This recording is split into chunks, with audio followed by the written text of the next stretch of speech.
The gold-loving, pint-sized leprechaun returns in the new horror film Leprechaun Returns. Let's talk about it.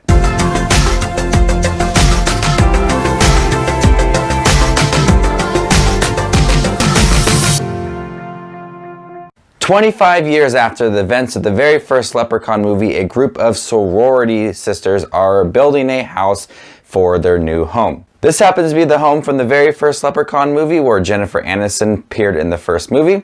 And the Leprechaun returns to wreak havoc on these girls and get his gold back. Hey everybody, my name is Justin and I love to watch movies and I love to watch these Leprechaun movies. If you guys have loved to watch these Leprechaun movies throughout the years, make sure to subscribe to my channel and hit that bell notification down below so you guys don't miss any of my upcoming videos, and comment down below with your thoughts on this new 2018 Leprechaun movie. We're going to talk about the good, the bad, and at the end I'm going to give you the score for this new film. I've enjoyed some of the Leprechaun movies. The last movie, Origins, was pretty bad, so I was excited to see that they were going to go back to the route from the first few Leprechaun movies.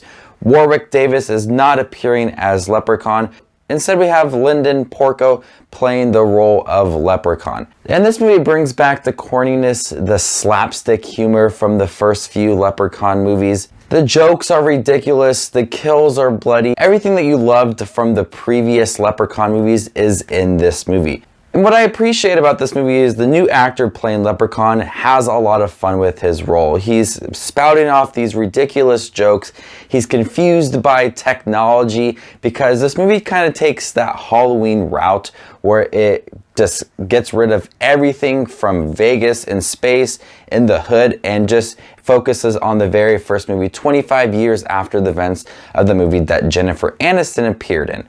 So he's coming out of the well and he's confused with technology, he's confused about cell phones and new cars, and so it kind of adds for some of that humor where he's trying to adapt to this new technology in our modern world. But he's still trying to go back to his roots. He's still trying to, since he's very weak, he has to kill a bunch of people to gain his strength once again. And the kills are actually pretty gory. There's a lot of different kills in here that I did appreciate, using also modern technology to add into these kills. So there's a lot to love about Leprechaun Returns in regards to the tone from the original movie, and also the kills and the jokes as well. It's a movie where I shook my head, I laughed, it's stupid, but overall it's a really enjoyable film. But there are some cliches in this movie as well. None of the characters in here are interesting. I could care less what happens to them.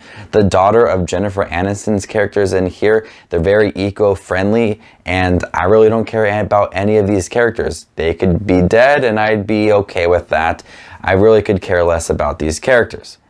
Also, this movie tries to nod to the original film, and it feels a little much like that film, and it never really pushes this movie into a further direction, its own style.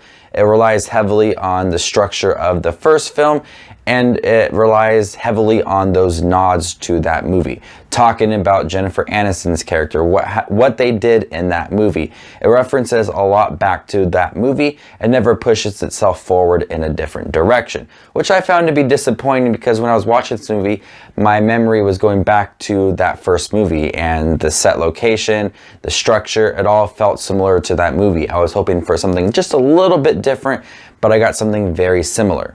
And at times, I will admit, this movie does drag and it is a little bit boring. In between certain scenes where they're trying to build the house and put solar panels on the roof, I found myself kind of checking out. Once I heard the Leprechaun's voice, I went back to the screen and started watching again, but once he kind of snuck away, I lost interest again. This is kind of boring at times, but I do appreciate the Leprechaun. He's energetic and a lot of fun. Before I give you my final score on this movie, make sure to check out other 2018 movie reviews I've done this year. There you can find some good movies, bad movies, and some okay movies as well. Overall, I thought Leprechaun Returns was a fun film. I wish this would have been the movie that we got instead of Origins, because Origins was really bad. I like the actor playing the Leprechaun, the jokes are funny, the kills are gruesome, but it does lack its own style and the characters are pretty boring and the movie drags a little as well. I'm gonna go ahead and give Leprechaun Returns a B-. Thank you guys for checking out my review for Leprechaun Returns, newest film that's coming out very soon, Aquaman. Check out my review right here for Aquaman that comes out very soon. Check out my thoughts right over here. And subscribe to my channel down below. That's my little face right here. That's where you can subscribe to my channel. Stay tuned. I got a ranking for all 8 of the Leprechaun movies coming very soon. My name is Justin Watch Movies, and you guys stay classy, YouTube.